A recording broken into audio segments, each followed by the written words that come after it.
Les Pistonnés, l'émission qui change autant de musique de générique qu'une as change de museau dans une saison. Bonjour à toutes, bonjour à tous, bienvenue, on est super content de vous retrouver pour cette 5e émission de la saison. On vous rappelle qu'en plus bien sûr des diffusions sur la chaîne First Team Sport tous les mercredis à partir de midi, vous en avez pris l'habitude depuis 2 ans et demi maintenant. On se retrouve le lundi aussi à partir de 19h sur Autoplus Télé. Ça se passe bien sûr sur Molotov et puis pour tous les heureux abonnés free, vous pouvez retrouver cette toute nouvelle chaîne dont, il faut le dire, les Pistonnés sont un peu le produit star, la grande vedette, bien sûr, de ce tout nouveau programme. D'ailleurs, je voulais mettre tout de suite un terme à une rumeur que j'ai lue dans les commentaires de la dernière vidéo. On n'a pas été pistonné par Jean-Louis Moncet sur Autoplus Télé. Je vous jure que c'est une vérité. Mais voilà, c'était marrant de faire le lien, bien évidemment. Notre plateau aujourd'hui, Hamza Rahmani, Brice Germain, le duo préféré de ton pilote préféré. Ça va les gars? Très bien, écoute, Alors lui, visiblement, il va bien. Super week-end. Mais en fait, ce qui est génial, vous ne le savez pas chez vous, ils n'ont fait que s'embrouiller avant cette émission et je me suis dit, ça y est, c'est le retour du grand duo, ça y est. La faute à qui? Un peu plus souriant le matin. Oh Dit-il. Ils sont en grande forme et ça nous régale. Notre invité aussi aujourd'hui, Aurélie Plat, que vous connaissez peut-être sous le pseudo, bien sûr, F1 Grid Girl, mais surtout qui était commissaire technique du côté du Grand Prix de Monaco ce week-end. Déjà, bonjour Aurélie, bienvenue. Bonjour, merci. Je suis Merci super de content de m'accueillir. t'avoir. Moi aussi, je suis très contente d'être là. C'est vrai? Bon, Très. écoute, c'était quelque chose qui était dans les tuyaux, pour rien vous cacher, depuis plusieurs mois. Et aujourd'hui, ça a été rendu possible. Et grâce à beaucoup d'efforts, parce que tu t'es levé à 6h30. Tu es parti de Monaco ce 4 matin. Ah, pardon, excuse-moi. J'avais l'avion à 6h30. Oui. Donc, tu as passé comme moi une incroyable nuit, j'imagine, Merveilleuse, avant merveilleuse. d'arriver ici. Mais en pleine forme quand même. Comment c'était ce week-end à Monaco, Aurélie? Incroyable. Ouais. C'était vraiment génial d'être au contact comme ça, dans la pit lane pendant 3 jours. C'était ouf. Donc, ça veut dire que tu étais aux premières loges lorsque Valtteri Bottas a eu ce souci de pistolet et d'écrou. Aux premières loges, à 1 D'accord. mètre, complètement. 1 mètre, Ouais. ok, d'accord. C'est pas toi qui étais sous le casque? Non, Elle voulait te donner des billes pour aujourd'hui, tu vois. Et voilà. j'ai été mandatée par Red Bull. Pour... D'où le taxi ce matin.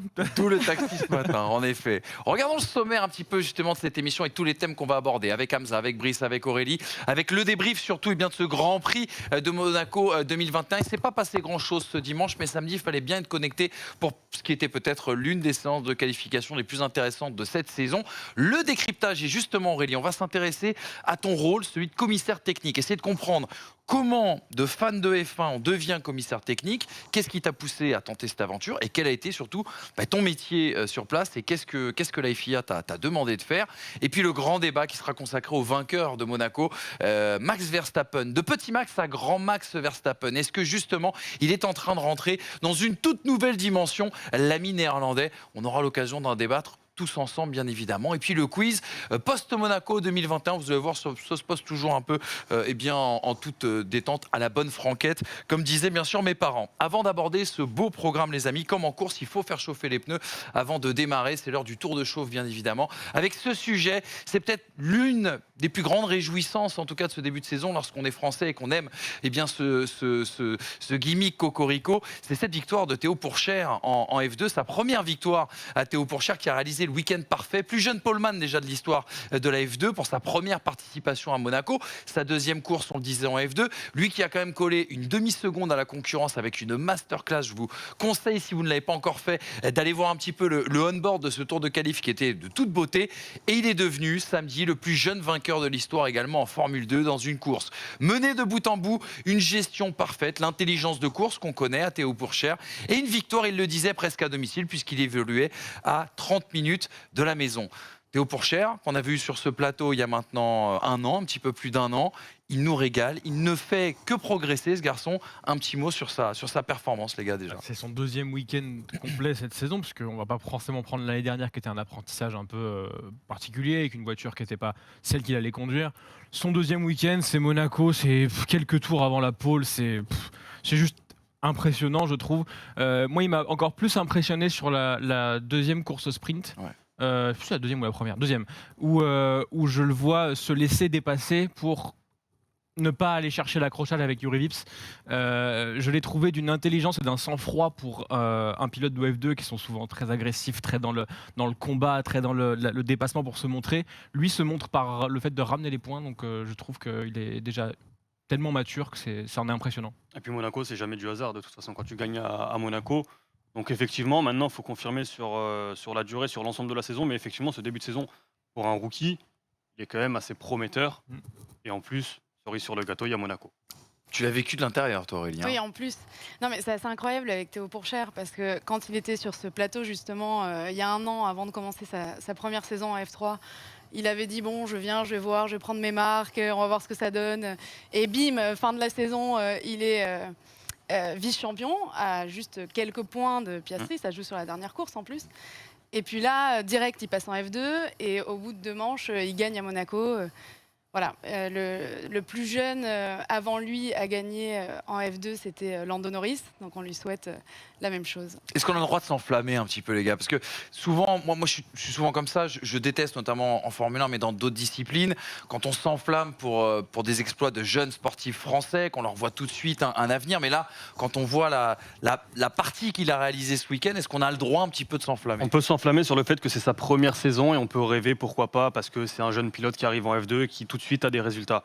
Maintenant, s'enflammer sur une potentielle arrivée en F1, malheureusement, ça ne dépend pas que de lui.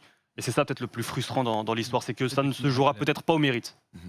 Mais on peut s'enflammer un petit peu sur une chose, c'est que lui ne s'enflamme pas.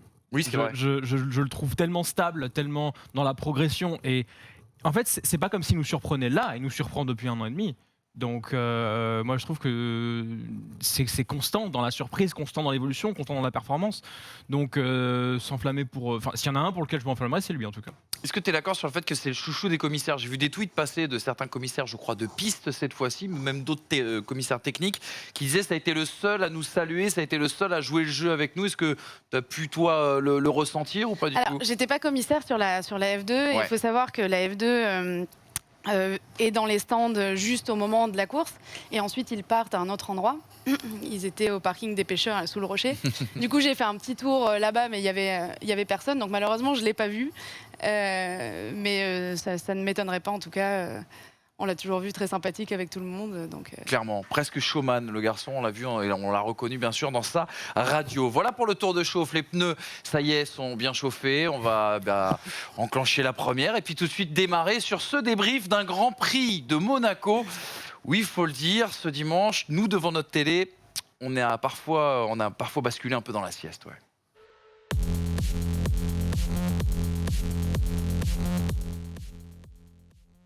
Ouais. On y est, hein. On y est. C'est le retour des festoches. C'est le retour des festoches et les terrasses ont réouvert, bien sûr. Le débrief de ce Grand Prix de Monaco, c'était la 5e manche de ce championnat du monde 2021 et on était quand même content de retrouver Monaco après, bien sûr, 2 ans d'absence. Je vous rappelais que la dernière édition avait été annulée pour cause de Covid. On regarde tout de suite le classement à l'arrivée des 78 tours. La 12e victoire déjà en carrière de Max Verstappen qui prend du même coup pour la première fois de sa vie la tête d'un championnat du monde. 80e victoire aussi pour un moteur Honda. Meilleur résultat en carrière pour Carlos Sainz qui avait déjà fait 2e en Italie. C'était bien sûr l'an dernier. Son ancien coéquipier Lando Norris s'offre un premier podium en principauté. Perez 4e. Les premiers points aussi de Vettel pour Aston Martin avec un très joli top 5.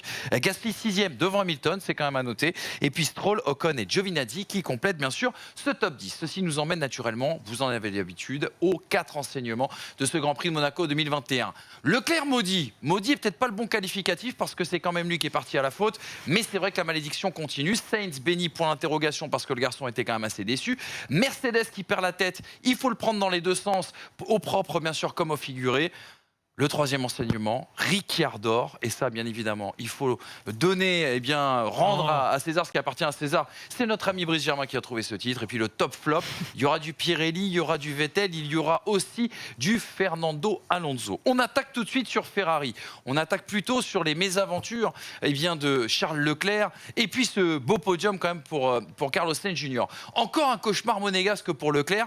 Sa gestion émotionnelle forcément en question parce que je parlais une malédiction, mais là, clairement, la faute vient de Charles Leclerc dans cette Q3, dans sa dernière tentative, cette erreur qui lui aura coûté très très cher, et cet imbroglio autour, bien sûr, de sa transmission dimanche. Est-ce qu'il faut blâmer Ferrari ou pas? C'est la question que je vous poserai, bien évidemment. Sainz, également, comme dans un rêve, lui était déçu samedi, un peu plus heureux dimanche, sa meilleure performance en carrière égalée et surtout son premier podium pour Ferrari. Regardez ce que disait Mattia Binotto, le patron de Ferrari bien sûr à l'arrivée de cette course. Il faisait le bilan un petit peu et donnait des explications au sujet de l'abandon de Leclerc. Nous n'avons pas fait un pari ou pris un risque inconsidéré. La panne se situe au niveau de l'arbre de transmission dans le moyeu du côté gauche. Ce n'est donc pas un problème de boîte de vitesse que nous avons eu et le problème de l'arbre n'est pas côté boîte mais bien côté moyeu. Ce qui s'est passé est du côté opposé par rapport à l'accident. Donc cela n'a peut-être aucun rapport avec l'accident, mais c'est quelque chose que nous devons comprendre et analyser attentivement. Nous n'avons pas de réponse pour le moment. Faut-il blâmer Ferrari, les amis, malgré le fait que ce soit une erreur de Charles Leclerc? Là, il nous en fume. Hein. Oui, très clairement. Il nous en fume parce que faire croire que parce que l'arbre n'est pas endommagé côté boîte, il n'est pas côté moyeu. Enfin, c'est un arbre, c'est un tube en soi. Si ça plie, ça peut plier le moyeu de l'autre côté. Hein. Donc arriver et je pense que c'est pour protéger Leclerc parce que Leclerc a énormément de mal à gérer ses émotions, comme tu l'as dit à Monaco, qu'il le dit lui-même tout le week-end, qu'il conduit avec beaucoup d'émotions, beaucoup d'émotivité et surpilote dans beaucoup d'aspects. Donc là, à mon avis, je pense que c'est surtout le Ferrari qui a voulu protéger Leclerc et protéger aussi le pari qu'ils ont fait de ne pas modifier l'arrière de la voiture pour l'envoyer 5 places derrière sur la grille. Donc peut-être qu'ils n'ont pas vu ce moyeu endommagé à l'arrière gauche, mais en tout cas, je pense que c'est vraiment la stratégie pour que Ferrari se dédouane et dise on pouvait rien y faire. En fait, ça serait arrivé dans tous les cas. Alors, je lis beaucoup sur Ferrari les critiques autour de la Scuderia. Peut-être qu'on a l'habitude aussi de taper sur Ferrari assez facilement parce qu'ils nous ont souvent déçus et on a souvent eu des choix assez incompréhensibles. Moi, sur ce week-end, le choix de Ferrari, à mes yeux, est le bon. Ils ne pouvaient pas faire autrement. Quand tu es à Monaco, prendre 5 places de pénalité, c'est avoir quasi l'assurance de ne pas gagner la course. Donc, à mes yeux, le choix est bon. Concernant cette, je ne sais pas comment on peut le qualifier, cette erreur, cet oubli, ou peut-être qu'ils n'ont tout simplement pas vu, et peut-être que tu ne pouvais tout simplement pas le voir, ce petit problème technique à l'arrière gauche, mais peut-être qu'ils l'ont vu. J'imagine que la voiture, ils l'ont inspectée pas seulement là où ça a tapé, mais ils ont inspecté l'ensemble de la voiture, et qu'au moment de démarrer la voiture et au moment de faire le tour, tu ne peux pas faire de tour entre les qualifs et la course. Donc à partir du moment où tu ne peux pas faire de tour entre les qualifs et la course, peut-être que la voiture, tu la répares et visuellement, elle te paraît au top, mais au moment où tu démarres le moteur et que tu fais un tour de reconnaissance, comme on l'a vu avec Charles Leclerc, il s'est rendu compte qu'il y a quelque chose qui n'allait pas. Et ça, peut-être que tu ne pouvais pas le voir. Et prendre le risque. De toute façon, si tu changes la boîte de vitesse, il y a aussi le risque. Non, mais il y a aussi le risque que ce même problème arrive.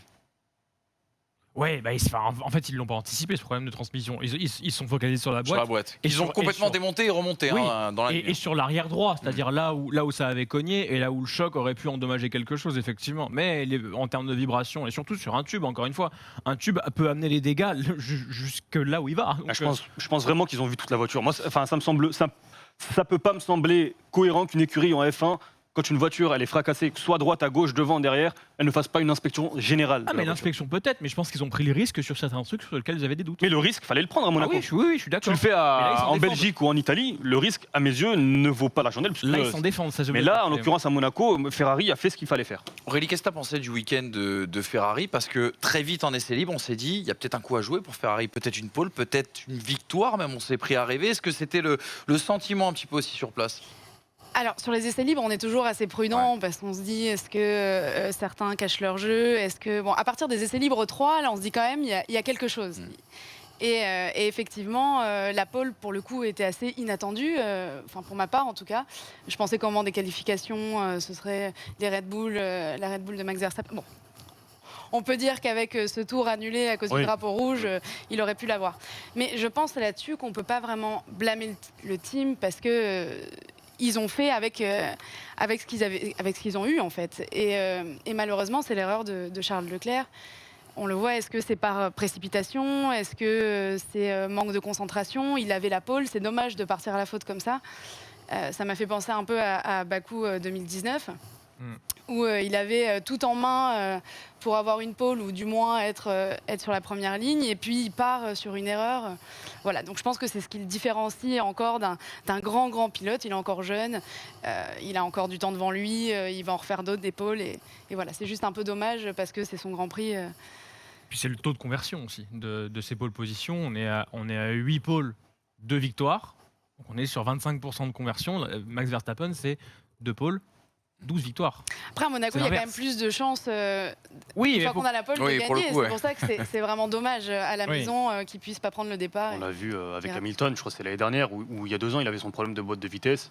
Il allait jusqu'au bout. C'était Ricardo, peut-être que je confonds, mais même avec Oui, des Ricardo. problèmes. C'était Ricardo, Il y a 2 ouais, ans, ouais. c'est vrai que- Même avec des problèmes importants pour un circuit comme Bakou, pour tous les autres circuits finalement du championnat, à Monaco, tu peux gagner. Juste une petite précision, c'était quoi l'ambiance quand Leclerc tape en Q3 ? Nous, devant notre télé, ce que je te disais tout à l'heure en antenne, on a vu des gens se lever et applaudir au drapeau rouge parce que c'était significatif, bien sûr, d'une pole pour Leclerc. Comment toi, t'as ressenti l'atmosphère à ce moment-là ? Oui, alors les gens l'applaudissent parce que c'est une pole, et puis ensuite quand ils voient qu'il va bien, parce Oui, que aussi, c'est vrai. c'est tout de suite ça quand on voit un accident. En plus, quand on le voit en direct, bon, moi je ne l'ai pas vu en direct, j'étais dans la balance FIA à ce moment-là. Mais évidemment, il y a tout de suite la peur de savoir est-ce qu'il s'est pas fait mal une fois qu'il sort de la voiture et qu'on voit que tout va bien. Effectivement, tout le monde applaudissait, déjà parce qu'il était là, parce qu'il avait la pole, et voilà, on espérait que la boîte de vitesse ne soit pas à changer, quoi. Un petit mot quand même sur Carlos Sainz, parce que cette deuxième place, elle n'est pas anodine. Il a franchement fait un week-end de grande qualité, malgré le fait, on l'a dit, qu'il était plutôt déçu à l'arrivée de cette course. C'est vraiment samedi que c'est joué son week-end quelque part pour Carlos Sainz. C'est ce que j'aime bien dire à chaque fois, c'est l'expérience du très haut niveau. C'est-à-dire qu'il y a des... Il mérite, c'est celui qui mérite le plus à mon sens dans ce week-end-là. Il a été le plus rapide, c'est lui qui a le mieux compris les gommes, c'est lui qui a le mieux compris son châssis, c'est lui qui a le mieux compris la piste, comment elle était à ce moment-là. Et il n'est pas récompensé du tout, parce que même cette deuxième place, pour moi, ne le récompense pas assez par rapport à son week-end. Et Red Bull a le plus d'expérience et Verstappen a le plus d'expérience à ce niveau-là.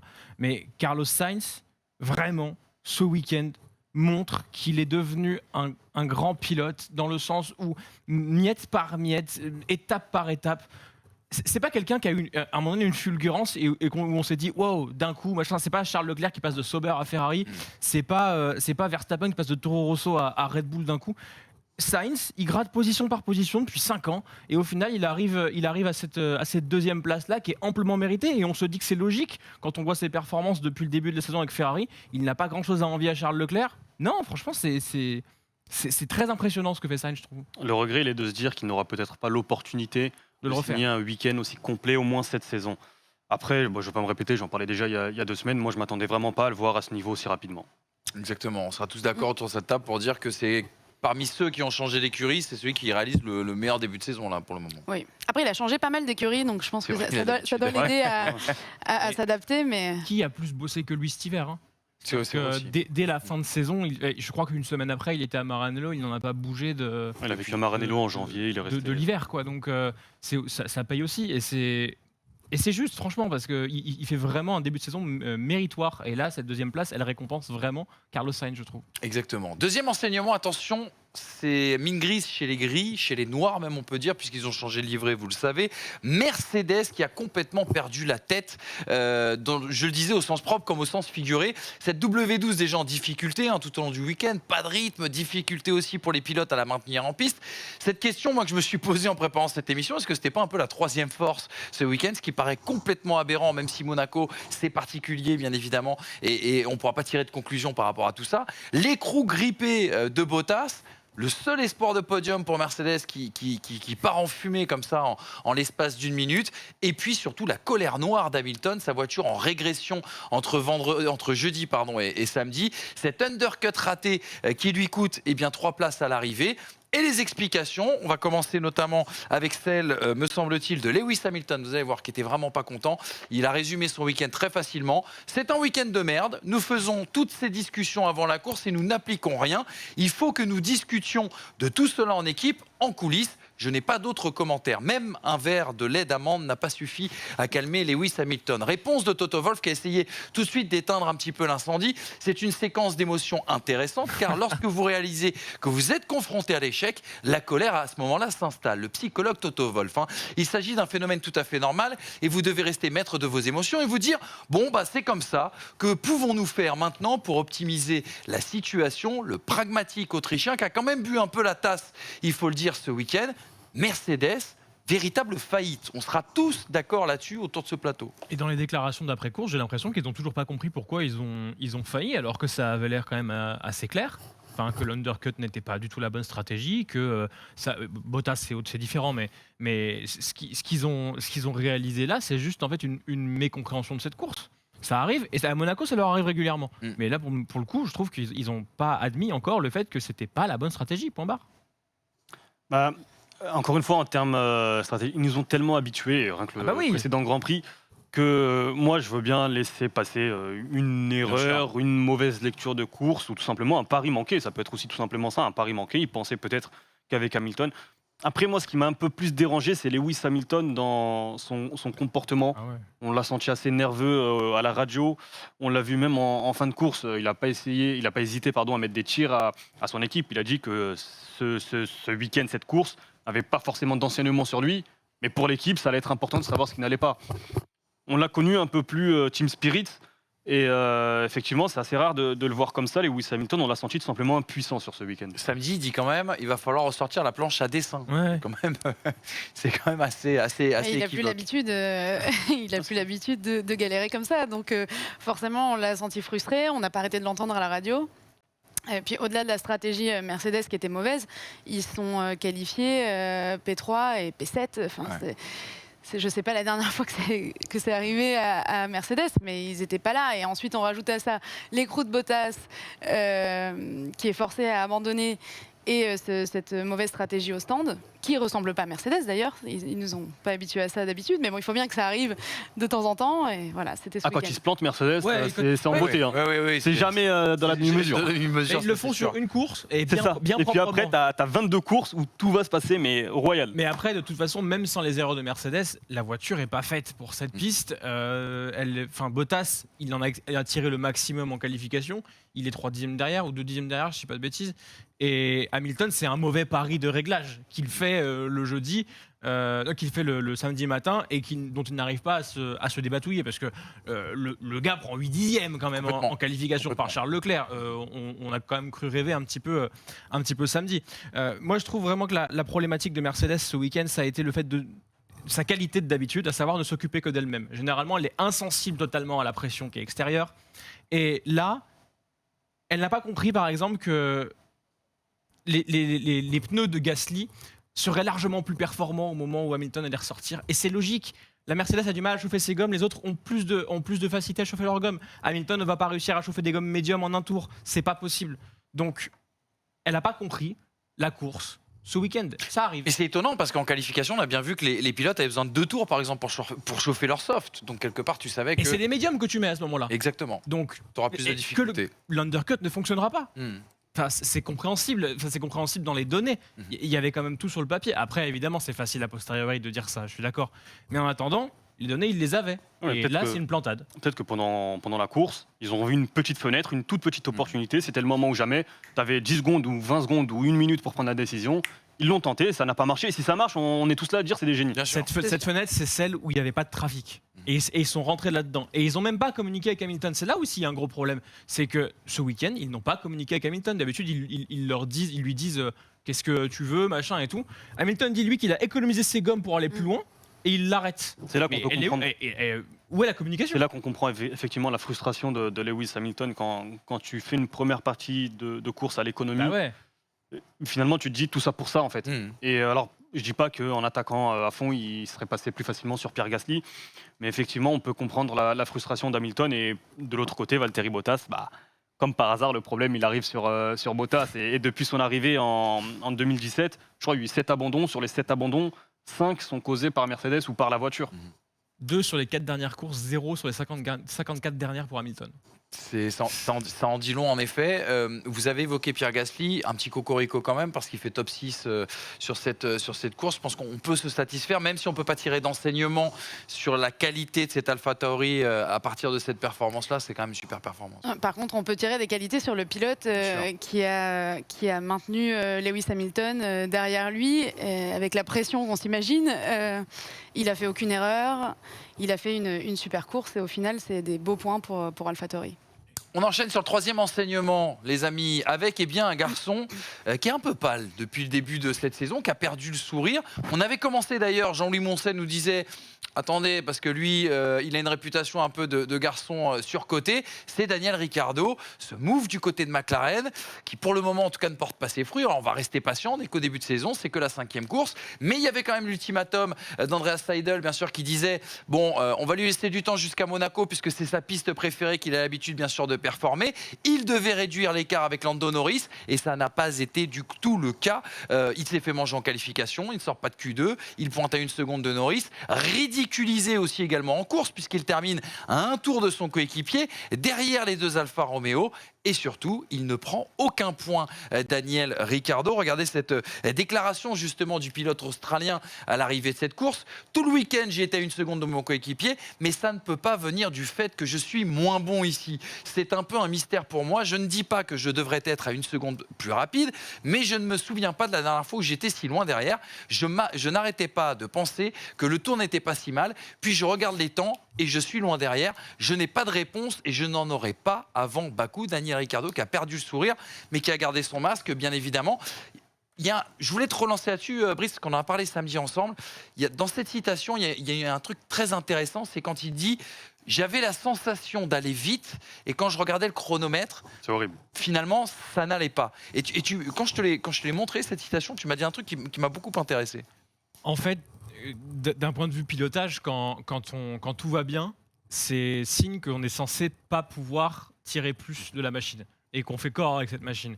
Et quand la machine elle arrive à 1 seconde, ça veut dire qu'on la comprend pas. Et qu'on la comprend pas fondamentalement, c'est-à-dire qu'on n'arrive pas à la conduire. On la conduit selon nos standards et comment elle nous convient sur ces standards-là. S'il est 1 seconde derrière Norris en sachant qu'il a les mêmes réglages que Norris, et ça c'est très important de le dire, il a les mêmes réglages que Norris. Et il l'a dit lui-même. Il l'a dit lui-même, ouais. C'est pas Norris qui le dit pour revenir éteindre un feu. Il s'est contredit parce qu'après samedi, après les qualifs, il dit là je commence à me demander si j'ai la même voiture et après la course il a dit en effet qu'il il a dit j'ai les mêmes réglages que lui. Si tu as 1 seconde, c'est que c'est ton potentiel maximum par rapport à cette voiture et c'est ce style de pilotage là. Donc lui ce qu'il est en train de se dire c'est attends, tout ce que j'ai appris depuis 25 ans de sport automobile, je vais devoir tout remettre en cause pour réapprendre à piloter sur cette voiture-là. Et c'est pour ça qu'il est autant sous Tranxène à l'heure actuelle, Daniel Ricciardo, c'est que tout ce qu'il a acquis et tout le potentiel et le talent qu'il a montré en piste, il faut qu'il reparte d'une feuille blanche par rapport à cette voiture-là. Parce qu'aujourd'hui, Norris, il lui colle une avoine parce qu'il sait la conduire. Il faut qu'il apprenne à la conduire. Et toute l'expérience glanée jusque-là, elle ne lui sert pas. Il a fait des déclarations avant le Grand Prix. Monaco est mon circuit préféré. Ce week-end, je vais enfin pouvoir être performant. Ce week-end va être une libération. Ces déclarations-là, aujourd'hui, le tuent après cette performance d'hier. Et il a quand même dit, je vais prendre du recul, je vais m'éloigner quelques jours. Ouais. Il a besoin de se réinventer, Daniel Ricciardo. Son talent n'est pas perdu, mais il a besoin de se réinventer. Exact. Il a tout dit. Il a tout dit parce que... Non, mais c'est la vérité. C'est la vérité, en fait.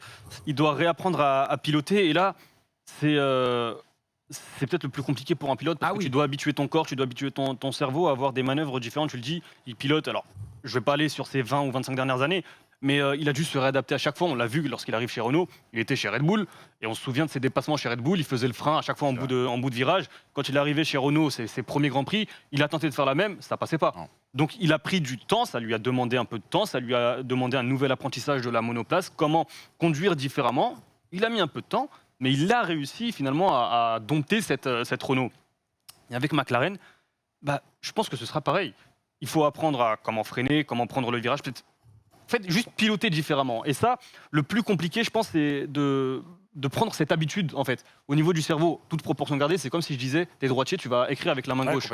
Au-delà de l'aspect technique, c'est le cheminement qui va aller jusqu'au cerveau, qui va ensuite donner l'ordre pour écrire avec la main gauche. Et c'est peut-être le plus compliqué aujourd'hui pour Daniel Ricciardo. On parle de Ricciardo, même constat pour Fernando Alonso. Même constat, même s'il a fait un bon week-end pour Sébastien Vettel, c'est pilote qui arrive dans une nouvelle écurie. Exactement. Surtout qu'on part d'une saison, il faut le rappeler, on a eu 3 jours d'essai de pré-saison. Oui, c'est Tu vrai. coupes la poire en deux parce qu'il y a 2 pilotes. Il y a 1 jour et demi pour chaque pilote. S'il n'y a pas eu de problème, 1 jour et demi, tu peux pas apprendre la voiture. Sur un circuit qui n'est pas celui d'habitude où ils prennent confiance, à savoir Barcelone. C'est-à-dire que Bahreïn, tu n'as pas toutes les données de la voiture à Bahreïn. Hein. Et justement, tu parlais tout à l'heure de confiance. Ricardo, 2 pôles à Monaco, donc là, c'est pas le problème du pilote. Ouais, non. Et tu le disais très bien, si à Monaco, tu parviens pas, Daniel Ricciardo ne parvient pas à piloter, c'est qu'il faut aller chercher au-delà des qualités du pilote. Et là, effectivement, c'est problématique. Ça peut être inquiétant, mais moi, je pense encore une fois, ça peut être frustrant parce qu'on parle de Daniel Ricciardo qui est un top pilote, on parle de Sébastien Vettel et de Fernando Alonso qui sont des champions du monde. Sûr. Il faut leur laisser du temps. Alors ça peut être frustrant parce que moi, le premier, la saison dernière, je tirais des plans sur la comète. Avec ce qu'on voit avec Renault, j'ai hâte de voir Fernando Alonso se battre pour des podiums, tout comme Ricciardo à la régulière. Sébastien Vettel, j'étais parti dans une optique qu'il allait peut-être se battre pour le titre si on retrouvait le Vettel avec cette Aston Martin. Aujourd'hui, on en est très loin. Forcément, tu prends une gifle, tu prends une claque. Mais il faut leur laisser du temps et ça va prendre le temps que ça doit prendre. Mais à terme, ils vont parvenir à dompter leur monoplace. On est d'accord qu'on va le juger Pour que la- l'an prochain, Aurélie. Ricardo, est-ce qu'on va vraiment le juger sur 2021? On verra sa progression et son adaptation à la voiture, comment elle se passe. Mais effectivement, je pense que ce sera plus sur l'année prochaine qu'il faudra analyser ce qu'il fait. Je suis complètement d'accord avec tout ce qui a été dit. Il a dit en plus qu'entre Renault et McLaren, la différence était vraiment beaucoup plus grande qu'entre Red Bull et Renault. Donc on a vu le temps que ça a pris avec Renault. Donc voilà. Ouais. Il faut juste être patient, mais on ne peut pas remettre en cause ses qualités de pilote, elles sont indéniables. Donc, Eh ben, on est unanime en tout cas sur ce plateau concernant Daniel Ricciardo. Ricciador, non, pas tout à fait, mais en tout cas, il doit trouver de nouveaux leviers, aussi bien moral, bien sûr, que en termes techniques, bien sûr, dans son pilotage pour s'adapter à cette McLaren. On termine sur un 4e enseignement qui est un top flop, tout simplement. Et on va commencer avec toi, Aurélie, puisque tu as envie de positiver. Là, on a la table des négatifs. Je me concentre sur toi et sur le positif, avec les félicitations que tu voulais adresser à Sébastien Vettel, top 5, on le rappelle, ce week-end. oui, le pilote du jour, le driver of the day hier, et il le mérite. Et il mérite d'avoir un top parce que ça fait un moment qu'il galère. Il galérait sur ces dernières années avec Ferrari. La comparaison aussi avec Charles Leclerc qui n'était pas facile alors que c'était le petit nouveau qui débarquait et qui arrivait à tirer toutes les performances possibles de la Ferrari, même l'année dernière quand c'était une charrette. Ensuite, on s'est dit il va passer chez Aston Martin, nouvelle écurie. Racing Point l'année dernière était quasiment la 3e force du plateau. Ça s'est joué sur le dernier Grand Prix. Ils ont finalement terminé 4e, mais on se disait ça va être bien, ça va être un renouveau pour Vettel qui étouffait un petit peu chez Ferrari. Et puis finalement, grande déception ce début d'année avec il galère pour passer en Q2, etc. Donc finalement, ce week-end, il se qualifie 8e, il part 7e à cause ou grâce à l'abandon de Charles Leclerc. Et derrière, il fait une course sans erreur, une bonne stratégie de la part du team qui lui fait gagner une place certaine, on va dire, et l'autre où il s'est battu avec Gasly à la sortie des stands. C'était le seul moment un petit peu excitant du Grand Prix en Clairement. plus. Qu'on n'a pas vraiment vu. Ouais, En plus, on s'est pris un mur replay merci la derrière. Real. Et à la fin, une belle 5e place et des super points pour le team qui vont lui permettre de se battre avec AlphaTauri et Alpine, pardon. Voilà, Je pour voudrais la juste 5e réagir place. sur Vettel 2 secondes. C'est quand même très bien que Vettel se rappelle le bon souvenir de tout le monde en termes de pilotage à Monaco. À Monaco, non mais t'as raison. C'est-à-dire Oui, c'est pas un que- hasard. Voilà, c'est-à-dire que vraiment, l'année dernière, tu conduis un truc inconduisible. Là, elle est un petit peu plus stable, ou en tout cas, ça lui convient plus. Il montre ce qu'il sait faire. Là, c'est mieux. Attends, ça peut pas être pire que l'année dernière. On va faire un débat. En tout cas, je on suis en très ouais. content d'une chose. Merci Aurélie d'avoir apporté un peu de positivisme à cette table, un peu d'optimisme et un peu de bonne vibe. Parce que là, on va partir. De gros cons. On va sortir. Non, pour toi. non, mais vous avez 2 sulfateuses là qui sont sous le bureau. Détrompe-toi. Et Détrompe-toi. Ah, en fait, bah, tu c'est vois. pas vraiment un flop, mais c'est pas vraiment un top. C'est plutôt une constatation autour de on était parti Pirelli. sur le tir d'Amza contre Ouais, non, Pirelli. c'est pas D'accord. vraiment un tir. En fait, j'ai beaucoup apprécié le fait d'avoir des pneus. C'était les pneus de toute façon les plus tendres, mais des pneus suffisamment durs pour avoir des qualifications rythmées. Ça veut dire que, ou même des essais libres d'ailleurs, assez rythmés. Avec Oui. un même train de pneus, tu peux faire enchaîner et améliorer tes tours. Alors ça, c'est le côté positif. Mais forcément, le côté négatif, c'est que pour la course, tu pars finalement sur la même stratégie. Alors en plus, c'est Monaco, c'est un circuit particulier. Tu as cette même stratégie. qui peut aussi permettre à certains pilotes, on l'a vu par le passé avec Vettel, on l'a vu avec Raikkonen, bon, on l'a vu encore là avec Vettel, avec Perez, de faire un overcut puissant. Maintenant, j'aimerais, dans l'idéal, dans un monde idyllique, j'aimerais avoir des pneus assez durs pour les qualifications, justement pour pouvoir enchaîner, et des pneus plus tendres pour la course, ou des pneus, pourquoi pas, spécial Monaco. Mais malheureusement, on n'y arrivera pas. Brice, toi, tu voulais nous parler de l'un de tes meilleurs amis, l'un de tes chouchous, l'un de tes pilotes préférés, Fernando Alonso. Au risque de prendre quelques risques pour ma vie, Oui, c'est vrai. parce qu'il y a Hamza à côté, Et puis, il y a beaucoup qui est le de- garde il y a- du corps il y a d'Alonso, faut le beaucoup dire. d'adorateurs de Fernando Alonso Non. dans cet immeuble. même. Alors, je Faut être vais plus large. commencer par un point très clair. Je vais pas tirer sur Alonso, je vais tirer sur la synergie. Mais. Non Pourquoi tu me titilles? T'es Non, un non, non, chien non. enragé, là. Je sais pas. Non. Je trouve que ça prend pas. Mhm. En tout cas, ça a du mal à prendre. Alonso, de toute façon, depuis 2014, a beaucoup de mal avec cette réglementation-là Clairement. et la manière de gérer cette pneumatique. Mais ça, on le sait, c'est pas nouveau. Moi, ce qui me dérange, c'est cette synergie, en fait. Et qu'aujourd'hui, il y en a un qui est en train de tirer Alpine vers le haut, c'est Ocon. Et que Alonso, certes, il a besoin de temps pour s'y faire. Mais là, encore une fois, c'est Monaco. Et Monaco, le driver, il est très, très important. Alonso est un pilote qui est ultra... Qu'est-ce que t'as, toi? Alonso est un pilote qui est ultra dynamique, ultra incisif, ultra impulsif. Et il se retrouve avec la voiture la plus molle du plateau. Parce qu'elle est molle, cette Alpine. Elle est pataude. Elle s'inscrit mal dans les virages. Elle ressort mal des virages. Il doit... Lui aussi, comme Daniel Ricciardo, il doit changer son pilotage pour cette Alpine. Et dénaturer Fernando Alonso, c'est le perdre. C'est perdre cette grinta, c'est perdre cette puissance, c'est perdre cette vista. Donc aujourd'hui, je commence à être un petit peu, si ce n'est déçu, peiné de voir Alonso à cette place-là. Je suis peiné de le voir aussi loin d'Ocon, parce que pour moi, Ocon devait amener l'Alpine à 100%, Alonso devait l'amener à 120%. Et aujourd'hui, j'arrive pas à jauger cette équipe parce que je sais pas quel est le vrai potentiel et est-ce qu'Alonso a sous le pied ou pas. Je n'en sais rien et ça me frustre. T'es inquiet pour les mariés, quoi, grosso modo.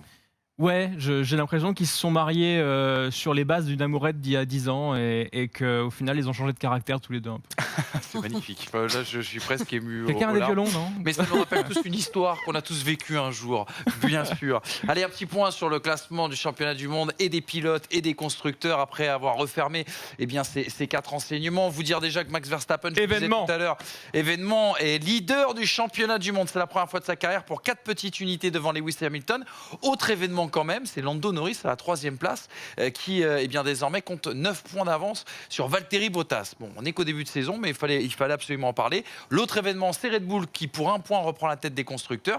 McLaren a 2 points d'avance sur Ferrari. Et Aurélie en parlait tout à l'heure. Vous avez vu ce duo, ce triptyque là qui se détache. Aston Martin, Alpha Tauri, Alpine. On n'aurait pas imaginé que ces 3 équipes puissent se battre justement pour la place de 5e. Triple A. Espérons que ça dure jusqu'à la fin de cette saison. On va justement discuter tout de suite continuer de discuter bien sûr du Grand Prix de Monaco avec notre invité, mais pour parler d'un rôle tout à fait spécifique. Qu'est-ce que ça veut dire être commissaire technique ?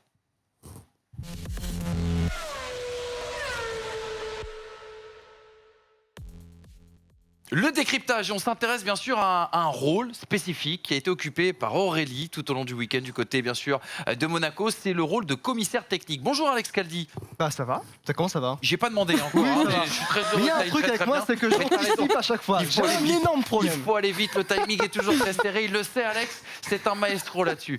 Tu vas donc poser des questions à Aurélie et on va essayer de découvrir ensemble un peu mieux ce rôle de commissaire technique. Ouais, exactement, tu as participé au Grand Prix Monaco, tu as participé au bon déroulement tout simplement du Grand Prix Monaco. On le voit tout autour, tout simplement, pour qu'un Grand Prix puisse tout simplement bien se dérouler. Il y a tout simplement des centaines de bénévoles tout autour d'un tel événement. Déjà, en quoi consistait ton rôle? Tu étais commissaire technique et non pas commissaire de piste.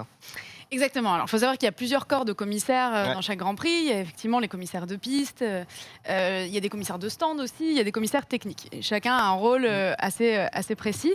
Celui du commissaire technique, c'est de faire appliquer le règlement de la FIA.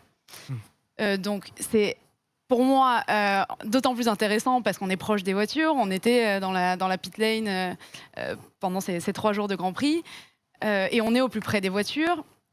L'idée, c'est, je je sais pas si je continue ou si tu as d'autres questions derrière mais à me poser ou si je développe un peu plus. Vas-y, développe, c'est bon par ça.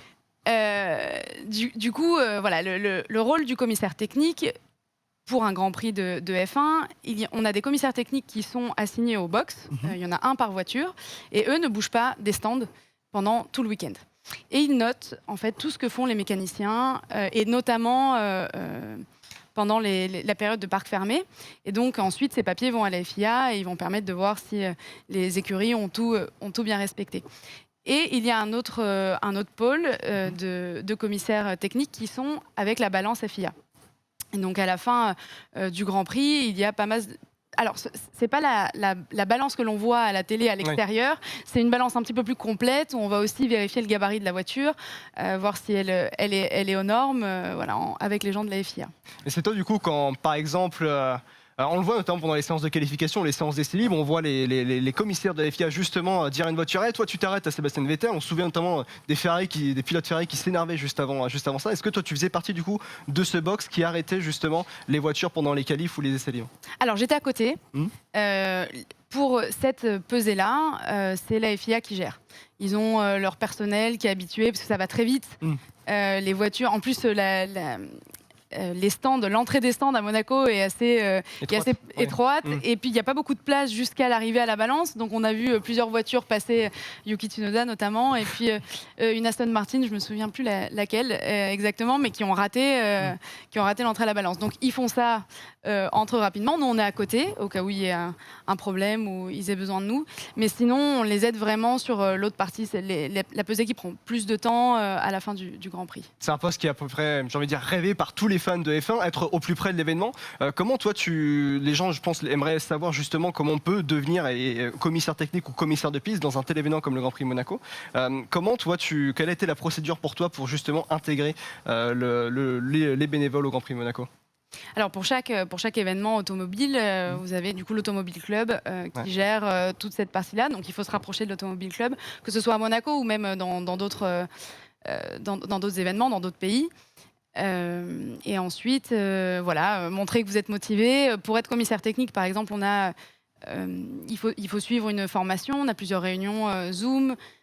Donc voilà, il faut montrer que vous avez envie et que c'est les voitures qui vous intéressent, parce que quand on couvre un événement comme ça, certes, on est très proche des voitures, mais pour la personne qui veut vivre l'événement et voir et être au bord de la piste, etc., constamment, il vaut mieux qu'elle prenne un ticket à la billetterie parce que voilà, on est proche des voitures, on a un rôle. Par contre, c'est incroyable. Si on aime ça, c'est incroyable. Oui, c'était la question que j'allais venir, c'est-à-dire que ça fait quoi d'être au cœur d'une des plus belles courses qu'on peut avoir dans le sport automobile, d'être au cœur d'une des 3 plus belles courses justement du sport auto? C'est incroyable. C'était ma première participation. Il faut savoir aussi que l'Automobile Club de Monaco et l'équipe de commissaires techniques n'est pas que sur le Grand Prix de F1, ils sont aussi sur la F2, sur le rallye, sur l'historique, sur le WRC. Voilà, donc c'est un peu la même équipe qui fait tous ces événements-là. Donc pour moi, c'était le premier événement. Et je vais en faire d'autres, c'est sûr. C'est incroyable parce que non seulement on n'a pas l'occasion d'être aussi proche des voitures, on est vraiment dedans. Et puis on est sur les stands toute la journée. Contrairement même aux médias qui viennent juste le temps de faire leur direct, on voit tout ce qui se passe, on voit les pilotes arriver, repartir, faire des allers-retours, tous les team managers, les mécaniciens. C'est ouf. C'est ouf. J'imagine que c'est quoi les prérequis qu'il faut avoir? J'imagine qu'il faut très bien parler l'anglais, c'est une certitude. Et d'un point de vue technique, tu parlais de tout l'aspect technique. Est-ce que ça veut dire que tu as dû te faire tous les règlements dans le détail, tout connaître, etc. Ou non, on n'a pas besoin nécessairement de tout connaître par cœur? Non, pas de façon aussi pointue. On est briefé à l'avance, on a des documents à lire, effectivement sur la partie technique, ce qu'on a le droit de faire, pas faire.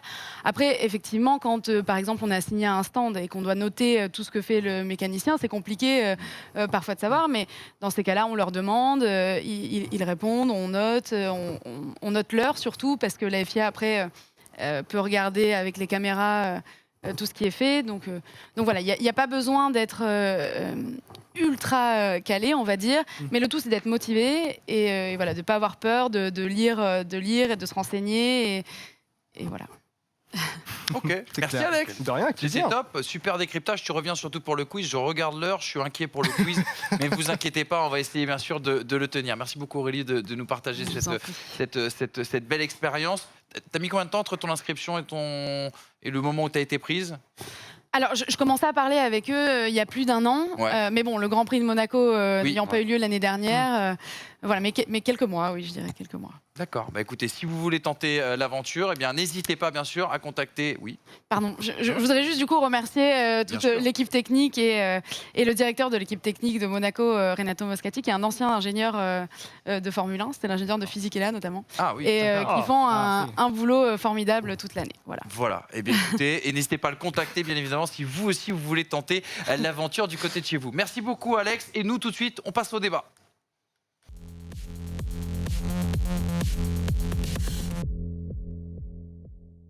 Le grand débat consacré au néerlandais Max Verstappen, vainqueur pour la première fois de sa carrière du côté de Monaco. Regardez ce petit tableau qui nous a motivés à vous poser cette question. Est-ce que Max est rentré dans l'âge de la raison? Son meilleur début de saison en carrière, c'est le premier constat, leader du championnat du monde après 5 courses, 100% de podium dans cette saison 2021, 105 points pris sur 130 possibles. Là encore, la stat, elle est assez effarante. Il est pas forcément plus sage, il nous l'a montré au premier virage bien sûr du Grand Prix de Barcelone il y a maintenant 15 jours, mais le garçon semble être un petit peu plus réfléchi. Son duel déjà avec Hamilton à Bahreïn, où entre guillemets, il a respecté les consignes, ça n'aurait pas forcément été le cas il y a 2 ans ou 3 ans.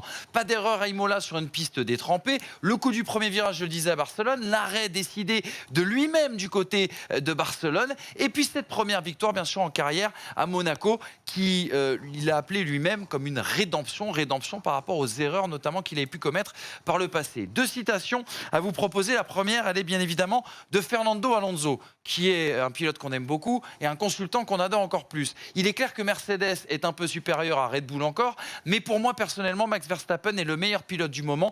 En tant que pilote, j'aime vraiment le regarder évoluer en piste. Il est toujours en mode attaque. Alonso, premier pilote à avoir heurté le mur, surtout ce week-end, c'était jeudi en essai libre. Autre citation, c'est Max Verstappen qui parle de lui et de son évolution. Et vous allez le voir, il y a peut-être là encore une fois une communication cette fois-ci un peu plus sage. Vous devez comprendre que si ce n'est pas votre journée, ce n'est pas votre journée. Vous devez vous contenter d'un certain résultat. Alors que dans le passé, nous avions parfois une voiture où nous pouvions gagner des courses, mais nous savions que nous n'étions pas dans un combat pour le championnat, alors que vous pouviez à ce moment-là risquer un peu plus, mais aujourd'hui, ce n'est plus le cas. Max Verstappen a-t-il grandi? Ça y est-on passé du petit Max au grand Verstappen? C'est exactement cette citation-là qui prouve que son état d'esprit a évolué et qu'il est dans la maturité.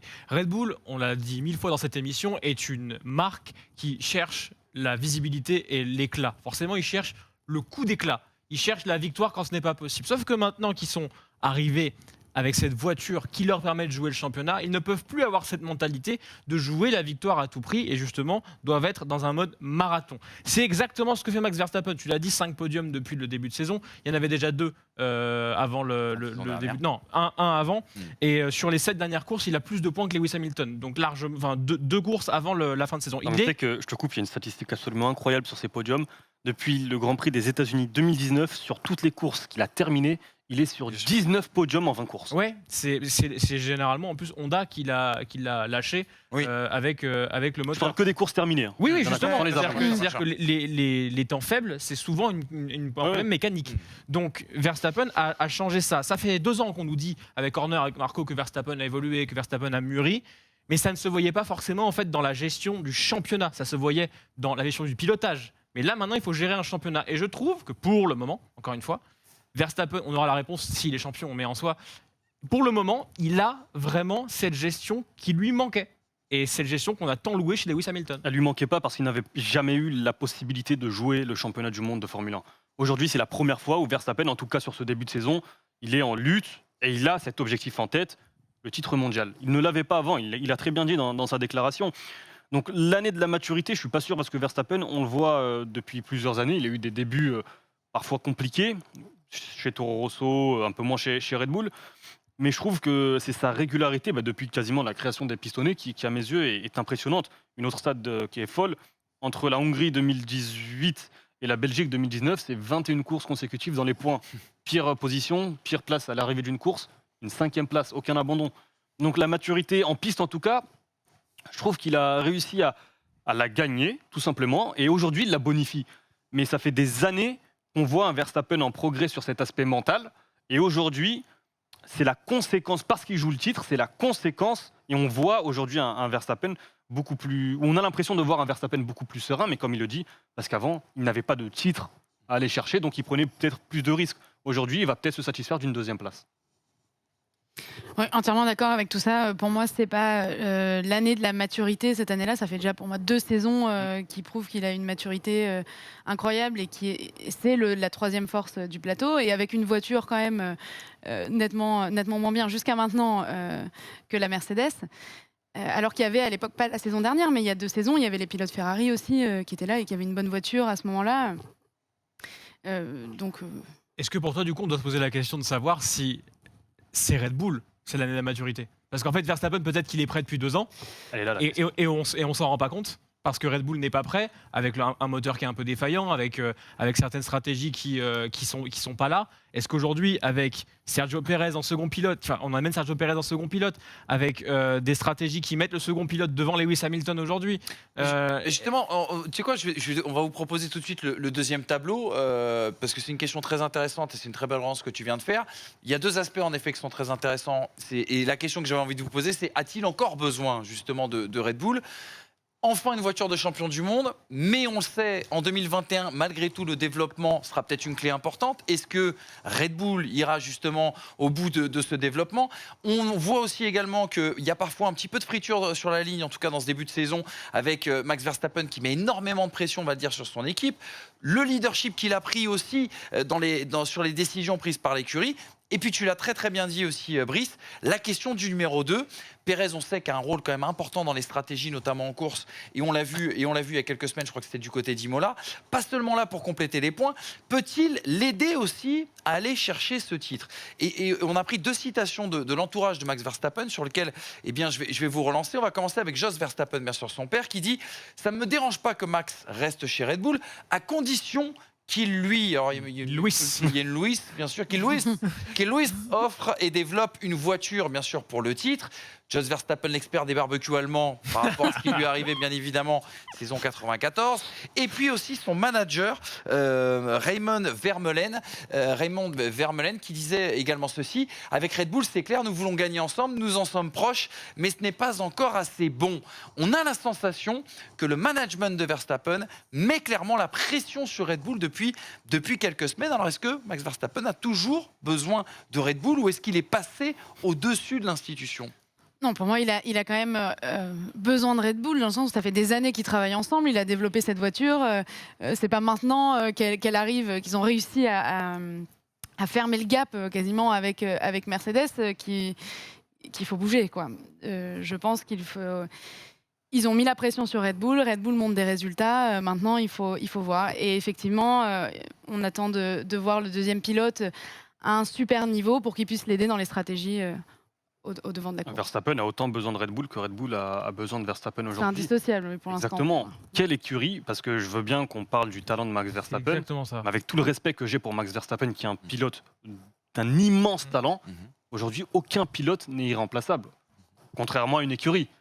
Aujourd'hui, une écurie quitte le plateau, tu as 2 pilotes sur le carreau. Verstappen quitte le plateau, Red Bull trouvera un pilote. C'est beau, certainement, avec l'assurance de trouver un pilote moins bon, mais ils trouveront un pilote. Et aujourd'hui, quelle écurie, à court, à moyen terme, peut offrir à Verstappen cette place de privilégié? Et là, chez Red Bull, personne. Si tu parles à court ou à moyen terme, chez Mercedes, à court moyen terme, il y aura Russell. Donc même s'il choisit d'aller chez Mercedes, Verstappen-Russell, je ne suis pas sûr que Mercedes permettent à Verstappen de construire l'empire qu'il a construit justement chez Red Bull. Chez Ferrari, il y a Charles Leclerc. Chez McLaren, Lando Norris vient tout juste de prolonger. Aujourd'hui, chez Red Bull, il est dans une situation d'ultra domination au sein même de sa propre écurie, de soumission presque au pilote numéro 2. On l'a vu avec Gasly, on l'a vu avec Albon, on va voir avec Pérez. Ce sera peut-être un peu différent avec Pérez, on verra, on aura toute la saison pour le voir. Mais quelle écurie peut lui offrir cette place omnipotente, cette place hégémonique? Moi, honnêtement, j'en vois pas une. En tout cas, une capable d'aller chercher le titre. Je vais repréciser la question, parce que c'est vrai qu'on est beaucoup sur une question de transfert, mais c'est plus se poser la question qu'en 2021, on le sait, le développement de la voiture de cette année va rapidement être gelé. Il y a une nouvelle situation, tu le disais Brice, avec ce numéro 2, Perez, qui semble pouvoir apporter non seulement de gros points à Red Bull, mais pourquoi pas des situations aussi à Max Verstappen. Quand je disais Verstappen a-t-il encore besoin, bien sûr, de Red Bull, c'est dans les circonstances de cette année très très particulière et en partant du principe que le package est quand même très très bien né du côté des Autrichiens. Pas le choix.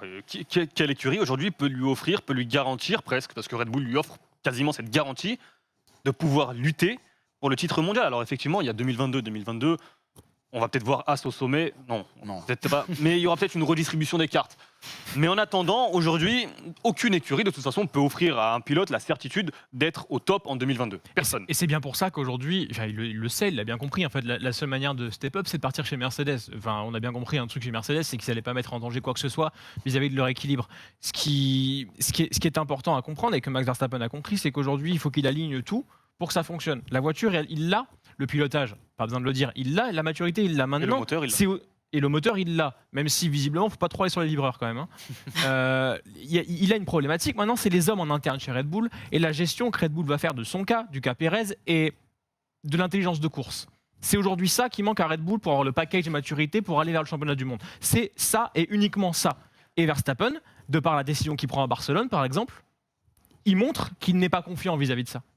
Et dans plein de moments, il montre qu'il n'est pas confiant vis-à-vis de ça. À Monaco, ils lui ont filé ses garanties avec une stratégie qui mettait son coéquipier en bouclier de Lewis Hamilton pour empêcher une remontée, même si, bon, en tous les cas, les dépassements ne sont pas forcément faciles et que la remontée aurait été empêchée. Mais il y a encore des lacunes. On fait le mauvais choix avec Perez en lui disant va battre Norris, alors que c'est impossible, au lieu d'aller prendre le meilleur tour. On aurait pu faire ce choix-là et permettre à Verstappen de gratter un point et Red Bull d'en gratter 2 sur le classement constructeur. Voilà, il y a tout ça encore à step up et Max est dans une situation où maintenant qu'il a le potentiel, la maturité et la voiture, il doit, et il est dans cette position de demander à Red Bull des comptes. Et je le redis par rapport à Red Bull, ces dernières années, on a vu une équipe qui était capable de provoquer Mercedes, de challenger Mercedes par des stratégies audacieuses. Et si ça ne marche pas, tant pis, parce qu'il n'y avait pas de risque à la clé. Aujourd'hui, le risque, c'est qu'il y a un titre mondial que tu peux perdre sur une erreur de jugement, sur une course donnée, la course 14, la course 18, la course 22, peu importe. Donc Red Bull, et là aussi c'est un aspect mental à prendre en compte, Red Bull se retrouve dans une situation où le moindre risque peut te coûter le titre. Ils ne l'ont pas vécu depuis une dizaine d'années avec Sébastien Vettel. Donc forcément, il va falloir une année parfaite de Verstappen, j'en doute pas, mais il va falloir une année parfaite de Red Bull et une très bonne année de Sergio Pérez. Et sur Sergio Pérez, on l'a vu ce week-end, le rôle du numéro 2, il l'a rempli puisqu'il a pris 2 points à Lewis Hamilton. Alors effectivement, ils auraient pu prendre un 3e point si Red Bull avait fait ce call. Ils ne l'ont pas fait, mais Sergio Pérez a pris 2 points à Lewis Hamilton pour Max Verstappen de la course au titre. Et c'est exactement ce qu'on demande au pilote numéro 2. Et est-ce que, quelque part, à travers les déclarations qu'on vous a proposées et montrées, il n'y a pas une crainte dans le clan Verstappen que Red Bull ne soit pas à la hauteur ? Moi, c'était ça que je Ils sont en train de ressens. piquer tous les employés de Mercedes. Déjà, bon signe, ils mettent les chances de leur côté. Moi, j'espère juste que la fiabilité de la voiture sera au rendez-vous, parce que quand on a un championnat qui, bon, on est qu'au bout de 5 Grands Prix, mais qui est aussi serré, on espère que la Red Bull ne tombera pas en panne ou des problèmes moteurs, etc., parce que ça risque de lui coûter un titre éventuel. Mais c'est un pari de toute façon qu'ils ont choisi avec Honda. Un moteur ultra performant, forcément qu'il y aura peut-être des lacunes, des faillites ou des problèmes de régularité, mais c'est un pari à prendre en compte. Pour le moment, il marche. Alors effectivement, sur la durée, sur 22 ou 23 courses, il y aura peut-être des moments où ils vont cracher. Et à ce moment-là, on connaît aussi la faculté, on l'a vu déjà en début de saison, Mercedes, même quand ça ne va pas, y répondre présent. Est-ce qu'il n'y a pas un personnage qu'il faut absolument aborder dans ce débat sur ce petit Max qui serait peut-être devenu un grand Verstappen? C'est le personnage d'Hamilton. Parce que pour moi, il y a 2 aspects qui sont très importants. On l'a vu ce week-end, et vous en avez parlé dans le débrief. Pour une fois, Lewis Hamilton est sous pression.